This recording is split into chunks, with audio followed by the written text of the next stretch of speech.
समजा अमुक एका व्यक्तीने एका सोसायटीमध्ये फ्लॅट घेतला. तो तिथे त्याने त्या फ्लॅटचं सेल केलं. जी काही रक्कम असेल ती भरली आणि त्याला ताबा पण घेतला. तो तिथे राहायला आला. पण त्यानंतर काही दिवसांनी त्याला असं कळलं, की सोसायटीची एजीएम मीटिंग जी आहे ती होतीये. त्याच्यामध्ये त्याला बोलवत नाहीयेत किंवा त्याला मतदानाचा अधिकार नाहीये. त्याला निवडणूक लढवता येत नाहीये. तर याचा अर्थ काय झाला, की तो त्याच्या फ्लॅटचा मालक तर झाला, पण त्याला सोसायटीचं सभासदत्व किंवा सदस्यत्व मिळालेलं नाहीये. तर सोसायटीचं सदस्यत्व मिळवण्यासाठी काय करावं लागतं? तर प्रथमतः सदस्यत्वाचा जो फॉर्म असतो, जो अर्ज असतो, तो भरावा लागतो सोसायटीकडे. जी सोसायटी फॉर्म झालेली असेल त्यांच्याकडे.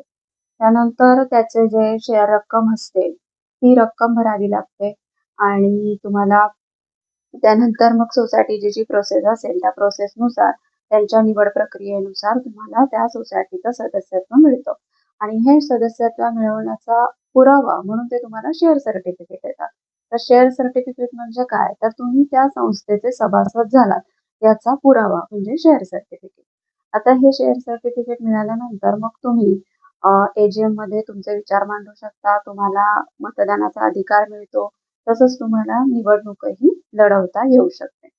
आता एक केस लॉ आहे. Meera Sameer Bhojwani versus assistant registrar cooperative societies यामध्ये मुंबई उच्च न्यायालयाने स्पष्ट केले आहे, की एखाद्या सदस्यावर एखाद्या फ्लॅट ओनरवर जर काही दावे असतील किंवा प्रलंबित दावे असतील, तरी पण त्याचं सदस्यत्व हे ते सोसायटी थांबवू शकत नाही.